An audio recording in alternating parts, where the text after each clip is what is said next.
Bonjour à tous, j'espère que vous allez bien et bienvenue dans cette nouvelle vidéo. Est-ce que vous allez bien les loulous? Et ça fait plaisir de vous retrouver, on s'est vu hier pour une vidéo justement un peu spéciale et je vais vous parler de celle-ci. En effet, hier j'ai pu interviewer le maire d'une petite commune qui s'appelle la Grève-sur-Mignon et j'ai pu lui poser toutes les questions qui me venaient à l'esprit sur les différentes missions et qu'est-ce que la fonction de maire. Donc c'était très intéressant, j'ai appris beaucoup de choses et je vous invite à aller voir cette vidéo qui se trouve juste ici pour mieux comprendre cette vidéo. Donc dans cette vidéo, vous allez retrouver des choses exclusives. En effet, le maire a décidé de nous faire une petite visite de son village avec les différents canaux, les différents lieux historiques du village aussi et les différents lieux naturels du village. Vous aurez aussi également la visite de la mairie et aussi du mode de chauffage un petit peu de la commune, surtout pour les bâtiments publics. Vous allez voir, ça va être une vidéo qui va être un petit peu plus longue que d'habitude, mais aussi intéressante parce que c'est le maire qui nous parle et la sagesse est en lui. Ça se voit que c'est quelque chose d'intéressant à écouter et moi ça me donne envie justement d'écouter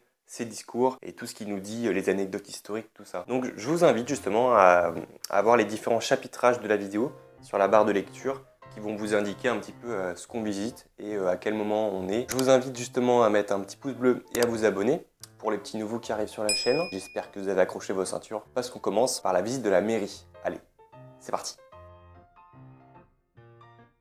Donc là, vous allez nous faire une visite de la mairie. Alors, on fait une rapide visite de la mairie. Visite rapide. Tu vois le garde champêtre, il avait son écusson, la loi de la commune. Alors avant, ça s'appelait Saint-Martin-de-Villeneuve, la commune. Il mettait des brassages comme ça, là. La loi. Il mettait ça à l'époque, le maire? Regarde, ouais, tu vois, la loi, c'était le garde champêtre, quoi. Okay. C'est beau comme truc, hein. Donc, oui, il mettait comme ça, tu vois. Puis il se le mettait là, quoi. Ah oui, il avait un écusson. Ouais, comme les shérifs. Un peu comme les shérifs, avec la petite étoile, c'est ça? Ouais. Ok. T'as vu, c'est joli comme truc. Et donc là, il y avait un casque, il mettait un casque aussi? C'est l'ancien casque des pompiers. Ah d'accord, ok. C'est rigolo, quoi. Les vieilles bouteilles d'encre, tu vois. On a gardé les vieilles bouteilles d'encre, on a des vieux... Tout un tas de bouquins administratifs, enfin, tu vois, les actes administratifs de la commune. Tu vois, 1898, 93, 1901. En fait, toutes les archives, elles sont stockées ici, quoi, c'est ça? Oui, voilà, c'est sympa, hein. Ah bah oui, c'est chouette. Voilà, tu vois, tu peux en prendre un et puis tu ouvres. Alors, c'est tous les actes administratifs. Alors, voilà, tu vois, t'as tout un tas de trucs, quoi. Les contributions, c'est les impôts. Tu vois, il y en a... Sympa, hein. Non, franchement, la mairie, elle est vraiment bien sympa ici. C'est un beau bâtiment, ça a été refait en 2004. Il y a 18 ans maintenant. Mais tu vois, ça a bien vieilli. C'est chouette. On fait le tour, si tu veux. Regardez le mur en pierre, là. Alors, on fait une rapide visite de la mairie. Visite rapide. Alors, en haut, on a une salle pour les associations, une salle d'archives, ça n'a pas beaucoup d'intérêt, mais l'idée, c'est de passer au secrétariat, passer au SAS et montrer la bibliothèque. Ok. Et on regarde, on va filmer l'extérieur. Ça marche. Donc, on rejoint le secrétariat par un couloir. Ok. Ici, on a les commodités toilettes, un escalier là qui nous emmène à l'étage avec notre salle des archives à droite, une porte coupe-feu, et sur la gauche, une salle que l'on réserve aux associations en leur confiant une clé qui donne directement sur la rue, comme ça ils sont autonomes pour y aller. On rejoint le secrétariat de mairie avec les différents postes de secrétaire qui est absente aujourd'hui. Son adjointe est là, et puis l'accueil du public se fait ici, là, sur ce comptoir avec les cartes du plan local d'urbanisme qui sont affichées là-bas dans le secrétariat. Ici, on a un petit espace de confidentialité. Ici, l'espace de confidentialité, quand quelqu'un est accueilli par la secrétaire, le public suivant attend ici, tranquille, il y a des fauteuils, il y a de quoi... Il y a de quoi bouquiner, voilà. Prendre connaissance des animations locales. Notre hall d'entrée, est accédé par la rue, par des marches, mais également par le parking, notamment pour les fauteuils roulants, poussettes, etc., l'accès PMR, personne à mobilité réduite.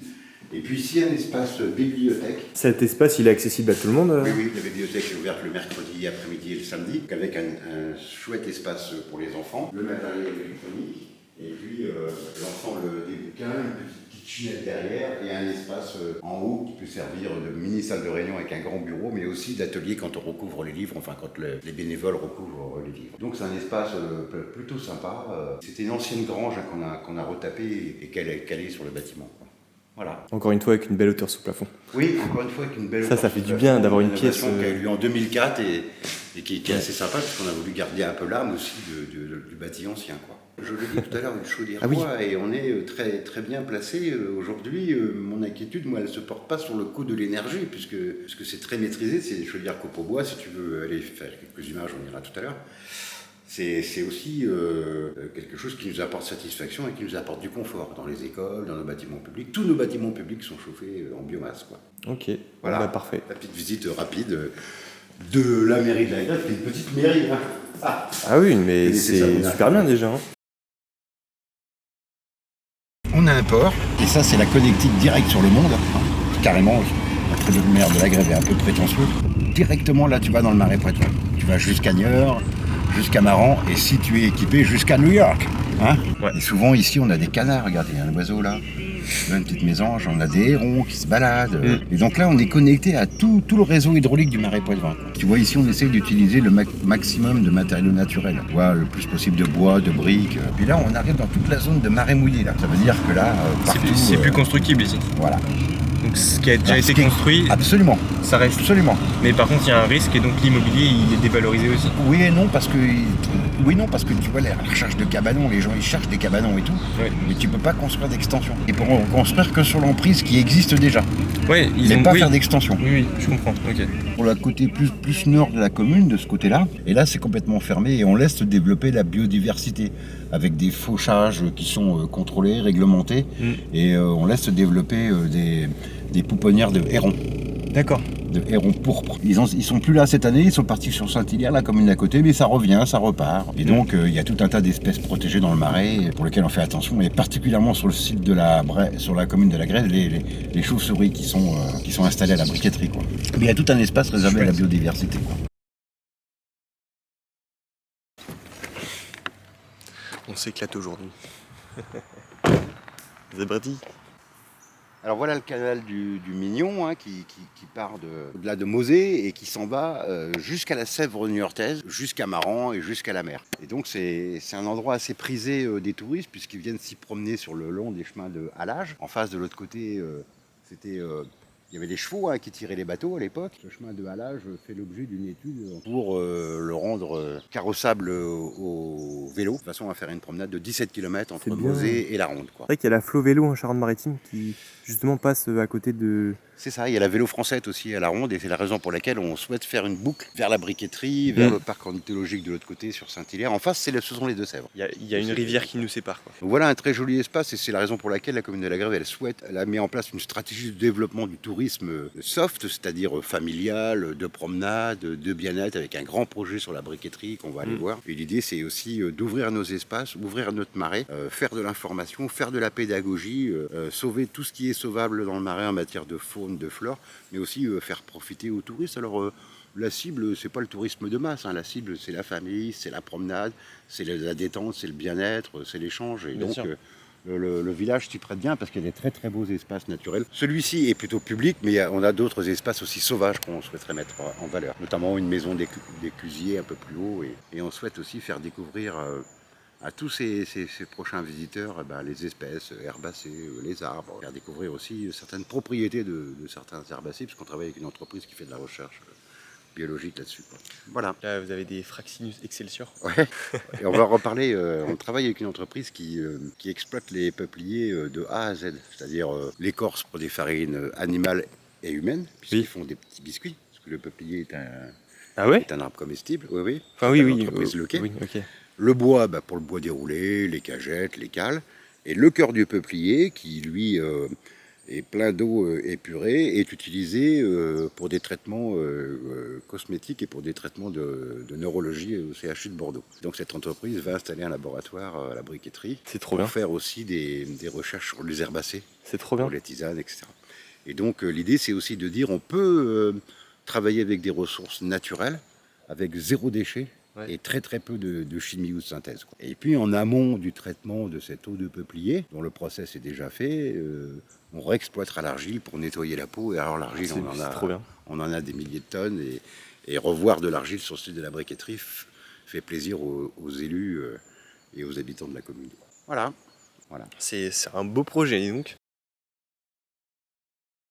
Donc l'ensemble des bâtiments publics sont chauffés par notre chaufferie à bois, qui est une chaufferie à copeaux de 100 kW, pour lequel on avait fait restructurer nos bâtiments, réisoler tous nos bâtiments. On va donc rentrer dans la 19e année de chauffe, sans inquiétude majeure sur les envolées du prix de l'énergie, même si le bois a pris 8% cette année, ça reste relativement maîtrisé et ça nous apporte, on chauffe 1000 m², un peu plus de 1000 m², 3000 m3 pour 7500 € par an, ce qui reste très très raisonnable avec un confort multiplié par 3 par rapport à ce qu'on avait avant. Donc on est content de notre petite affaire. Je vais vous montrer le silo. On travaille avec une filière bois. Les bois du Poitou? Ouais, et qui eux replantent. Voilà la matière première, ce sont des copeaux de bois avec une hydrométrie à peu près à 25% pour avoir une combustion optimale. Et donc on recharge 6 ou 7 fois 6 fois le silo dans l'année en fonction des rigueurs de l'hiver et de la consommation que l'on peut faire. Mais c'est 3000 m3 chauffés et de manière confortable, quoi. Avec des bâtiments isolés, bien entendu.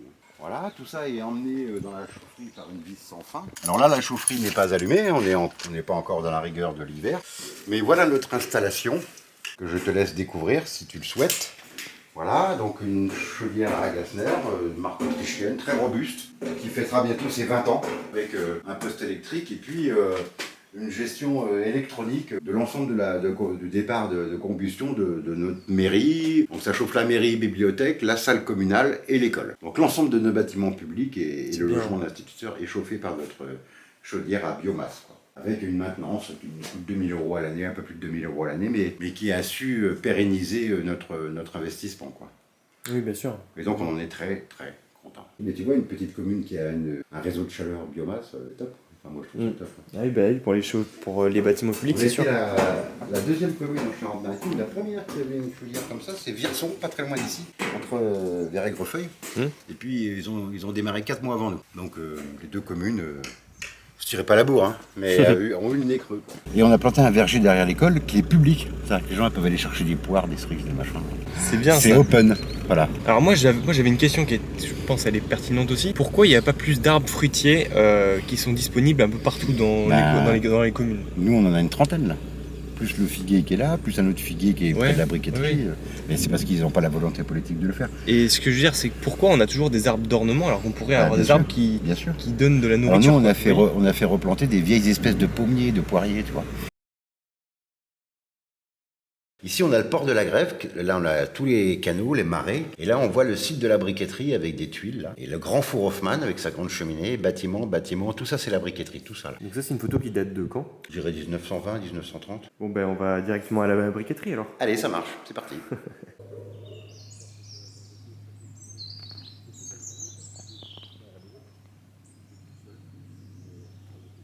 Font des formations sur la chaux-chanvre.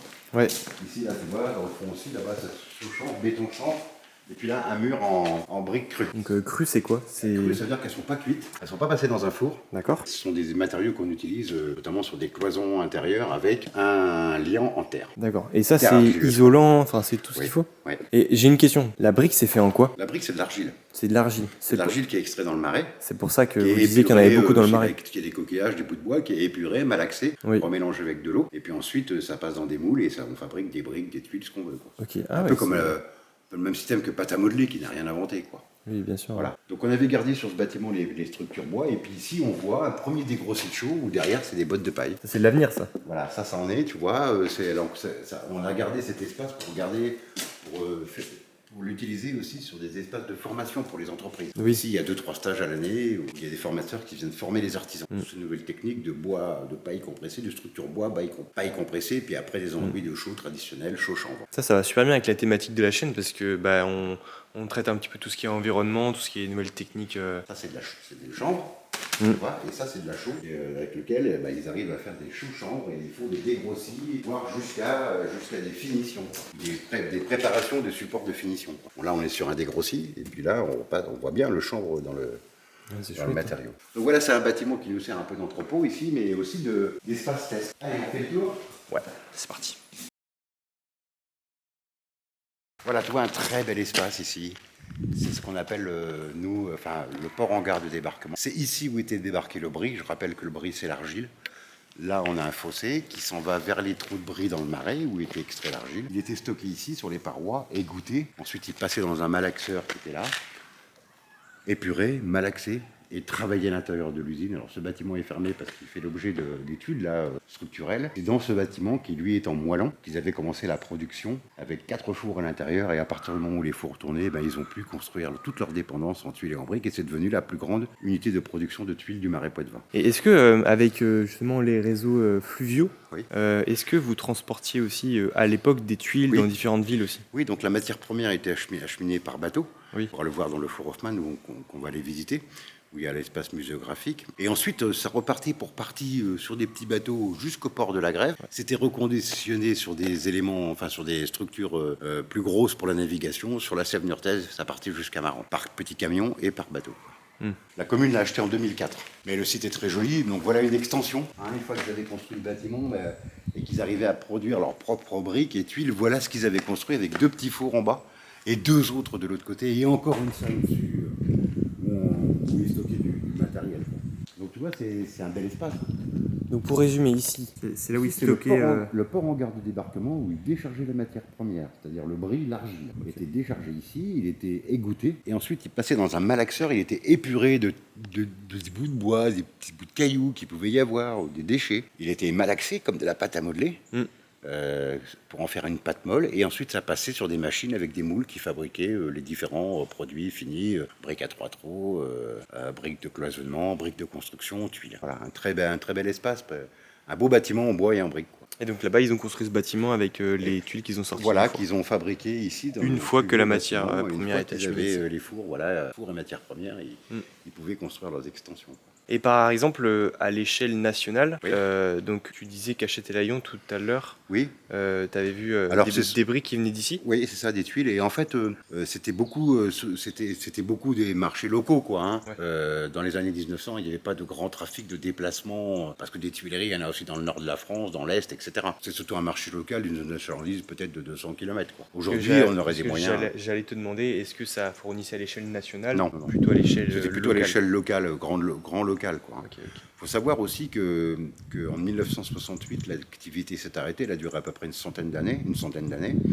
Ça s'est arrêté parce qu'il y a eu une restructuration des filières tuilières et briquetières. Et c'est en Charente-Maritime, Roumazières, avec sa marque Terreal, qui est devenue leader mondial de fabrication de tuiles. Le village, dans les années 1900, s'appelait Saint-Martin de Villeneuve, et que l'État a demandé au conseil municipal de changer de nom, parce que le courrier se perdait entre Villeneuve-la-Comtesse, qui est un village à côté de Sainte, et Saint-Martin de Ré, dans l'île de Ré. Et donc les habitants se plaignaient que leur courrier se baladait, et donc le conseil municipal a décidé d'appeler la commune La Grève sur Mignon. La Grève parce que c'est le port, sur Mignon parce qu'il y a le canal du Mignon, et non pas sur le Mignon, puisque le canal ne traverse pas le village, il est à l'extérieur, et s'il avait traversé le village, ça se serait appelé La Grève sur le Mignon. Et donc maintenant, juste comme ça, si vous baladez en France et vous tombez sur un petit village qui s'appelle Sur-Mignon, enfin, ou sur le quelque chose, sur le, ça veut dire qu'il y a le cours d'eau qui passe dans la ville, et sur... ça veut dire qu'il y a le cours d'eau qui passe à proximité de la ville. Voilà, c'est ça. C'est cela. Le grand four, puisque la briqueterie elle abrite un grand four de 35 mètres de long, de type Hoffmann, 8 mètres de haut, 8 mètres de large, 3 mètres de haut, et on pouvait y cuire à l'époque, ils y cuisaient entre 14 000 et 40 000 pièces. Quoi. Et c'est un élément qui est en bon état, qui était le seul sur la région Poitou-Charentes. Maintenant, on est dans la région Nouvelle-Aquitaine, il y en a un autre du côté de Tarbes qui est en service, qui lui est très très grand. Mais on a conservé ce four et on a fait un espace muséographique qui permet aux visiteurs, aux touristes, de découvrir l'activité tuilière et tout le process d'extraction, de fabrication et d'expédition. Voilà, donc on va aller voir cette jolie pièce, une pièce maîtresse ici sur le site de la briqueterie.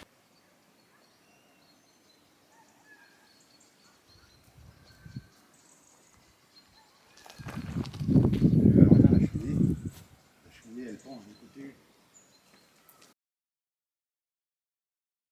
C'est cette grande pièce que tu vois là, formée par 2 U, dans lequel était stockée la matière première, un cuir, après avoir été travaillé, façonné, et puis ensuite la cuisson au charbon, distribuée par des distributeurs de charbon manuels en hauteur sur la surface haute du four. Et il faut savoir que ça avait 21 jours de cuisson, tout le travail était fait à la main, quoi. Alors pour bien connaître et découvrir le four Hoffmann, je vous invite à venir sur le site de la briqueterie l'été, et là vous pourrez découvrir tout l'espace muséographique, le cheminement muséographique muséographie que l'on appelle du bris à la brique, hein, de l'argile jusqu'à la fabrication finale, et puis tout un tas de modules interactifs qui vous permettent aussi de découvrir l'activité tuilière et l'activité maraîchine. Savoir ici, on protège les chauves-souris avec des mesures compensatoires, où on a laissé des cellules du four de l'autre côté à disposition de ces petites bêtes, et puis on a fait fabriquer aussi une grande cabane là-haut où elles peuvent coloniser et se mettre à l'abri l'hiver dans la partie haute, puisqu'on sait que la chaleur monte et que là elles sont protégées. Les outils, la forge, il y a une vieille machine à vapeur dans l'autre bâtiment qu'on est en train de refaire. On a remodelé un peu tous les outils d'époque pour comprendre le process. Ça, ce sont les étagères où étaient stockés les produits crus, parce qu'il faut savoir qu'une brique, quand elle est fabriquée, il faut qu'elle perde de l'hydrométrie avant d'être cuite, sinon il y a des chocs thermiques. Et puis le four Hoffmann qui est modélisé ici, qui permet de cuire les briques. Alors attention à la tête. Donc là on rentre dans un accès interdit. On rentre dans le grand four, un très bel endroit. Ouais, franchement c'est super beau. Et le four qui est fait en briques aussi, je pense, non? Ouais, le four est fait en briques réfractaires. C'est marrant ça. Et là, vous avez reconstitué, dans le fond, la dernière cuisson, avec 4 cheminées, on les voit, hein, on les voit bien, et qui permettaient aux chauffeurs de disperser le charbon pour avoir une cuisson homogène. Extracteur de fumée, régulation d'air, et tout ça se faisait sans capteur, sans électronique, tout ça se faisait à l'œil de la couleur du feu, et la pression atmosphérique était réglée avec le tirage d'air. C'est le même principe qu'un poêle, exactement le même principe. Et c'est la grande cheminée qui faisait le tirage, quoi. Et ici, en hauteur, ce qu'on a, ce sont les canaux de distribution de charbon concassé, quoi. Voilà, 2 tunnels comme ça. On verra la gueule du four tout à l'heure. 2 tunnels comme ça, et puis un tunnel d'évacuation des fumées en bas. Et au-dessus, un tunnel de tirage qu'on pourra regarder sur la maquette. Ouais, c'est chouette. Hein. C'est vraiment beau. C'est la première fois que vous mettez ça, Non. Ah oui. Ils sont venus tourner aussi une série de TV à La Rochelle, là. Non, il a déjà été filmé. Je croyais que j'avais l'exclusivité, mais non. Dommage. Voilà le principe, voilà le four Hoffmann modélisé. Et le principe est simple, hein. On met les produits à l'intérieur, 2 tunnels de cuisson. Le tunnel pour l'évacuation des fumées, mais aussi les réglages d'air, ici en bas.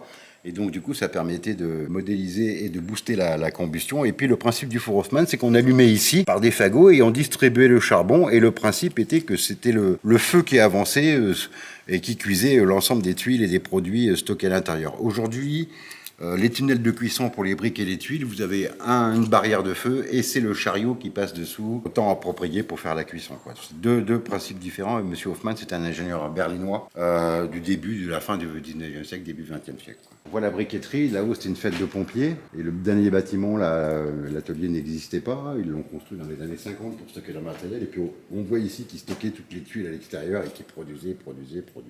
Avec aussi des photographies d'époque de gens qui ont travaillé sur le site. On les appelait comment, les gens qui travaillaient ici? Il y avait un nom, quoi? Les briquetiers. Les briquetiers, ok. Les briquetiers. Et donc ici on voit tout un tas d'éléments aussi de décoration pour les fêtages, des cheminées, voilà, des capuchons de cheminée, des tuiles fêtières, tout un tas de tuiles de rive qui étaient les éléments décoratifs de maisons cossues, quoi. Voilà les unités pour l'évacuation, des petits camions, mais aussi des gabardes. Les gabardes, la BNRC nous écluse de Bro Amaran, qui transportaient aussi tout un tas de chargements, et notamment de la terre cuite. La carte du marais de la Sèvre, et puis tout un tas de documents qu'on a, hein, mais reproduits ici en modélisé, mais qu'on a sur l'activité du jour, avec les températures, les productions, etc. Un grand panneau qui rappelle aux touristes ou qui informe les touristes sur l'épopée de la briqueterie. Et puis ici, une grande salle, espace où on voit la gueule du four. C'était enfourné les fagots enflammés avant de mettre charbon de bois pour faire la cuisson. Je pose pas beaucoup de questions parce que c'est vrai que moi niveau histoire, je m'y connais pas trop donc. Là, si tu vas sur internet et tu tapes Jean Delot, L''O accent aigu. Oui. Mais tu vas trouver un film sur cette soirée, quelques images sur YouTube de cette soirée. Alors il y a eu le Tour de France, mais il y a eu aussi la soirée, c'était en 2015. C'est fait en quoi? C'est fait en bambou, en osier? C'est de l'osier. Ah, c'est de l'osier, ouais. En aluminium, tu vois, derrière, parce que c'est tout. Savoir que c'est tout piloté, il s'est mis sur une petite grue derrière et puis il pilote les jambes, les bras, ils le font marcher. Enfin, Ah va ouais. voir sur internet, c'est à beaucoup Ah d'allure. bah oui, bien sûr. Ah bah oui, avec un système mécanique comme ça, oui. Ça peut bien se piloter, oui. Le final, c'est qu'on est parti pour une aventure bricantesque. C'est bien, hein, parce que Voilà, cher Valentin. C'est vrai que ça participe à restaurer au patrimoine local, enfin tout ça, ouais. Alors tu vois, c'est une grande briqueterie dans un si petit village, avec un si grand géant. Ça fait 7 mètres de haut, ça, quand c'est déployé. C'est spectaculaire. Va voir le truc, c'est spectaculaire. Bah, merci beaucoup, monsieur le maire, hein, pour Valentin, c'est un plaisir de t'accueillir dans notre modeste petit village maraîchin, mais un petit village avec du charme et qui opérera aussi son charme sur nos visiteurs, je n'en doute pas. Vous avez un petit mot pour la fin? Oui, on se retrouve sur le site de la briqueterie à la saison estivale. Savoir sur le site qu'il y a une petite guinguette, qu'on peut y venir avec des enfants et qu'on peut découvrir. Ici, le site, mais aussi le Marais Poitevin, et c'est le sens du travail des élus du conseil municipal, de la commune et de ses habitants. Pensez à vous abonner. Voilà, si le contenu vous a plu, on se retrouvera pour de prochaines vidéos. Mettez un petit pouce bleu, monsieur le maire. Vous mettez un petit pouce bleu? Un petit pouce bleu, voilà. Ouais, ça marche, je le ferai. Et je vous remercie pour avoir visionné la vidéo. J'espère que vous avez appris plein de choses. Et puis je vous retrouve dans une nouvelle vidéo. Allez, salut!